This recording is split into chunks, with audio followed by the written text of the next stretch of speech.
Hi, my name is John, and this is my audio presentation for an article that we're reading, which compared teacher burnout to demoralization. So I am actually interviewing my wife, who is also a teacher. So I'm going to give her a moment to introduce herself. Hi, I'm Melissa. I'm John's wife. I also teach first grade.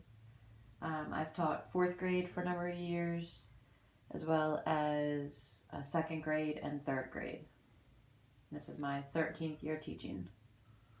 And you even taught in a different county. I did. I've taught in 2 counties, yes. Okay. All right. So Melissa has not read the article on burnout versus demoralization. So we're going to approach this from her just hearing those words and having a meeting in her brain before we jump to any conclusions. Um, I know being in my 13th year, I've heard a lot of people talk about burnout. This article is the first time I've heard anything called demoralization among teachers. So I'm curious to hear Melissa's take first on what the word burnout means to her.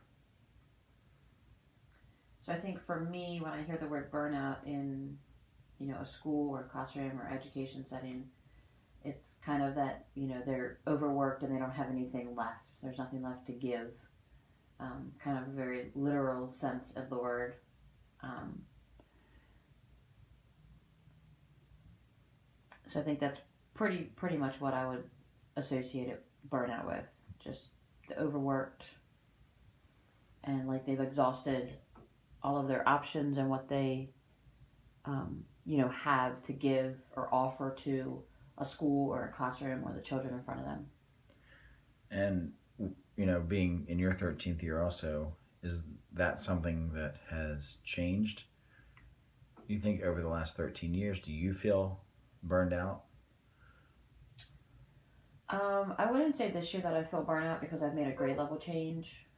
Um, I think that I was getting in, I had taught fourth grade for about 7 years.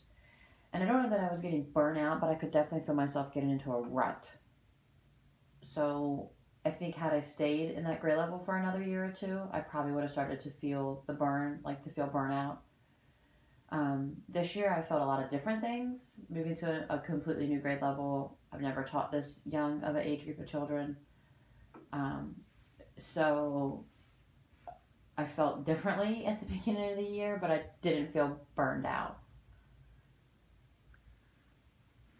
Is the feeling of being burned out something that you feel like is a personal choice? Do you feel like there are outside factors that contribute to that? Or is it just a personal thing? I mean, I think you personally feel burned out. I mean, I don't think other people say, "Oh, she's such a she's so burnt out as a teacher." Like, I don't think people in education say that about other people. I mean, they may say they need to retire, but I don't think that people. I mean, I've never heard people say, that person's burnout. Um, I think so. I guess it'd probably be like a personal feeling you assign to yourself, and I think that does depend on something. I think it depends on a lot of things.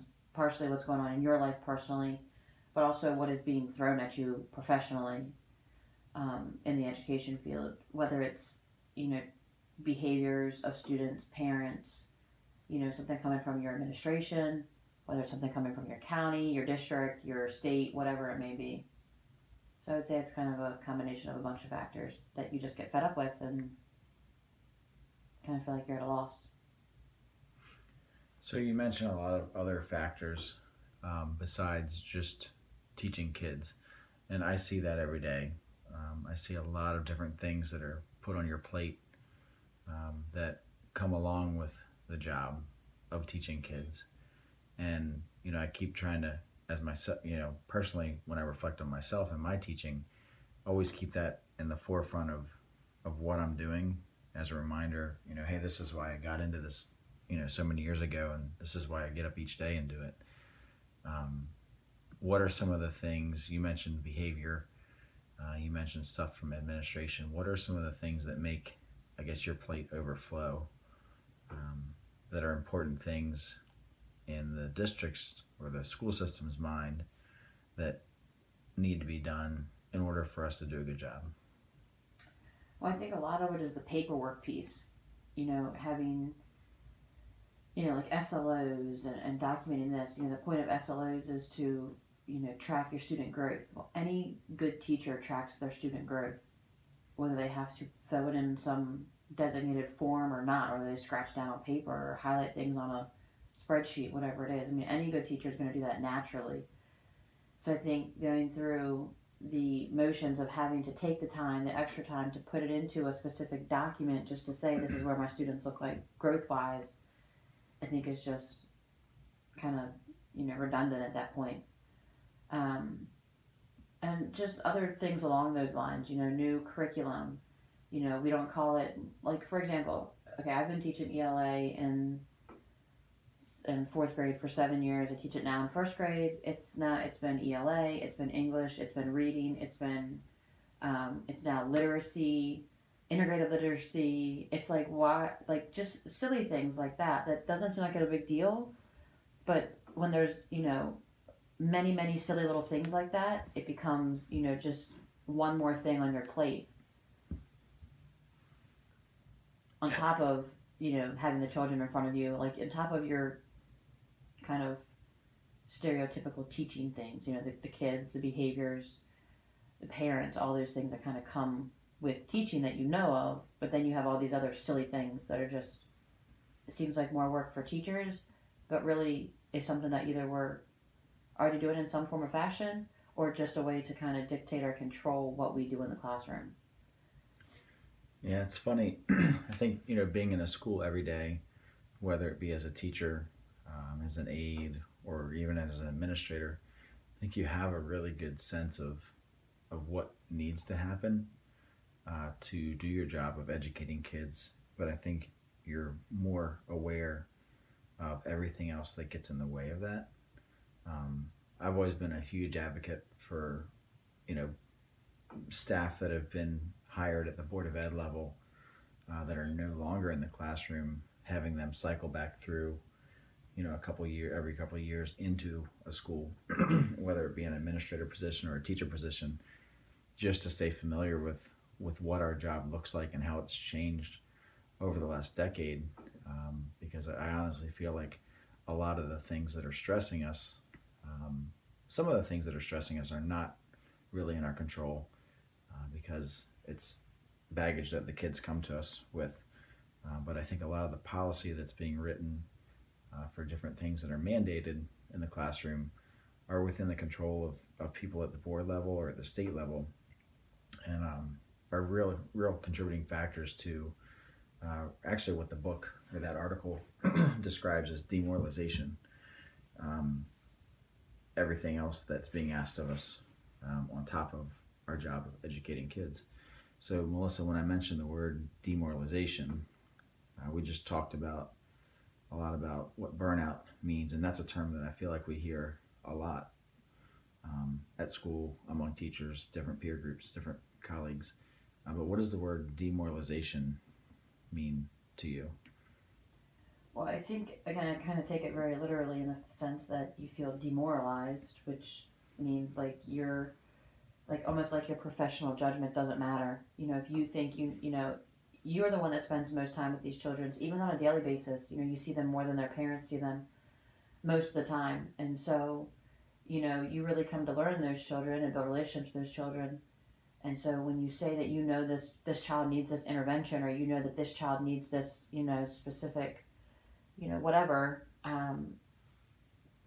whatever it may be, or help at home or whatever, then sometimes those what you say just basically fall on deaf ears, and so you feel like you as a professional, um, don't matter. What your opinion as a professional doesn't matter. Even when you say, like, policies or procedures or curriculum that comes down, um, isn't appropriate for certain age level kids, you know and then nobody cares or nothing changes or your opinion isn't taken into consideration. For example, um, I just had to give my 6-year-olds a literacy assessment where I read them a story twice. A story there's no context, no pictures. It's just a read aloud they listen to, and then I give them questions and they have pictures to answer. I read the questions to them, and they just circle the picture that matches the answer. Well, they want 6-year-olds to answer the question, what is the central message of a fable? Keep in mind, we don't teach 6-year-olds fables, and we only teach them central message maybe once or twice in our curriculum. Now, I taught fourth grade English for a long time, and it was still difficult to get fourth graders to tell me about a central message, let alone a 6-year-old. I mean, we're lucky they can spell the word can right at this point, but yet they're expected to tell me about a central message. It's just not age appropriate. And we've said something, my teammates in first grade have said something, even our administration supports us and agrees. But then when it goes to higher ups, it seems as though, again, it just falls on deaf ears because it's not what they want to hear. It's, not the newest, greatest thing. And I'm all about for up in the rigor, but we also need to keep in mind that these are still children. And, they still need to be treated as children. It doesn't mean that we need to dumb things down for them. It just means that, we have to keep in mind that these children are 6. And so things like that, I think for me make me feel demoralized. Yeah, and I think that's one example of, again, something that's being put on your plate that's an added stress. It's out of touch with reality with what those kids can do, and it's coming from people that are putting these things on your plate without even really seeing the implications of what it looks like in the classroom. I know for me, moving from middle school to from middle school to elementary school, a large part of my move was to um, get rid of a lot of the behaviors that I was running into and some of the mismanagement that was happening in my school. And luckily for me, I made a good move, and I'm in a better place now.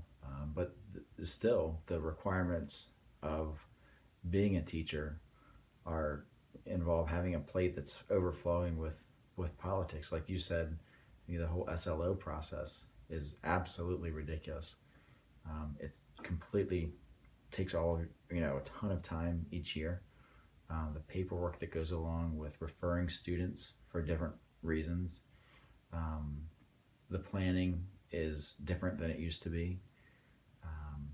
And then that's all compacted by, and it seems to be an increased need on our students' basis as far as, like I said, behavior or support from the school. And it's just, feel like, it just gets harder and harder to have that same drive to teach. Not because it's a personal decision that I don't have that drive and I don't want to make a difference in the lives of kids. It's just there's so much that's being put on our plates. In addition to that, it's hard. It's very easy to lose sight of that purpose. And I think when you talk about the word demoralization or demoralized, I think speaking on my behalf, I do feel that. Now that doesn't, like I said, reduce my drive for working with kids, but it is very demanding of your time. It is very demoralizing to what you're trying to do every day in the classroom. I mean, Melissa, would you say that you feel demoralized by what some of our expectations are? I definitely say that I do, but I also am in a mindset that I know what's best for the children that are in front of me, and that I also need to do what is best by those children, because in that classroom, nobody else is advocating for those children but me. At 6, they can't advocate for themselves. Well, heck, in fourth grade, they can't advocate for themselves half the time. um, but the parents don't completely understand what it's like in the room. Rightly so. I mean, I'm not saying that they should. But I'm just saying that I am their first line of defense. I'm the one who needs to make sure that they are learning. That they are not only learning academically, but that they're learning socially too, because a lot of these kids are coming in without those just general social skills. Right. And so, that's my responsibility, Monday through Friday, 8:35 to 4:05, that's me. And so, you know, I think everything else and all those things that you listed, the SLO, the planning, none of them are difficult things. Like, I don't want somebody who isn't in education to think, that it's not that they're difficult or hard to do. It's just the time to do them and the reason for doing them isn't there. And there's a lot of them. And and I know you, John, being married, we have discussions all the time about classroom and education and things. There have been numerous occasions where we have asked for specific data from higher ups at certain points or trainings or whatever, and we have yet to be provided with sound data. So why would I take that back to my classroom and implement it? You're talking about data-driven practices, like Right. things where they say, well, data shows that Right. this works. And we have yet to see this data. Yeah. So why am I going to take that back to my classroom and implement that in my classroom Right. if I can't have any proof provided? So I feel like, do I feel demoralized? Yes, at times. But I also kind of feel like I'm a little bit of a different bird when it comes to that, because I have no problem Doing what doing what I done. need to be Right. what I need to do. But I also can be the first person, if it doesn't work, to say, look, I screwed up. I'll go back and redo it, but I Right. screwed up. Right. But I know that there are very few times where I end up having to say that, because after 13 years, I got a pretty good professional judgment. Right. I'm not the best, but I got a pretty good one. And, I think my administration is mostly supportive. 99% of the time they're supportive. I think when they can be too, because I think sometimes they get put in a rock and a hard spot. But at the same time, I know what's best for those kids that are sitting in front of me, and if I don't, I also have the guts to say, look, I was wrong. Right. I think you and me both are a classic example of a teacher that feels demoralized, and maybe we feel demoralized more and less at certain points depending on what's going on and how much is being put on our plate. But I think we're also classic examples of teachers that aren't burned out, because as you just said yourself, you know how to do what's right by your kids. I do the same, and that shows that we still have that personal passion for wanting to teach kids. And I think a lot of times teachers would say, oh, I'm burned out, or so and so is burned out, and this and that, and I don't think that's the case. Demoralized, yeah, it's frustrating because there's a lot on our plates, and a lot of things that are on our plates aren't there by choice. They just come along with the job. But at the end of the day, I think most teachers aren't actually burned out. I think they're demoralized by everything else, like I said, that comes along with teaching. It's a shame. It's a shame, because I think a person can only deal with being demoralized so much before they just call it quits and move on to something else. And that's sad, because you lose a lot of teachers that way. So, all right. Well, I thank you for your time. Is there anything else that you wanted to add, Melissa, before we wrap it up? I don't think so. All right. Thank you. Mm-hmm.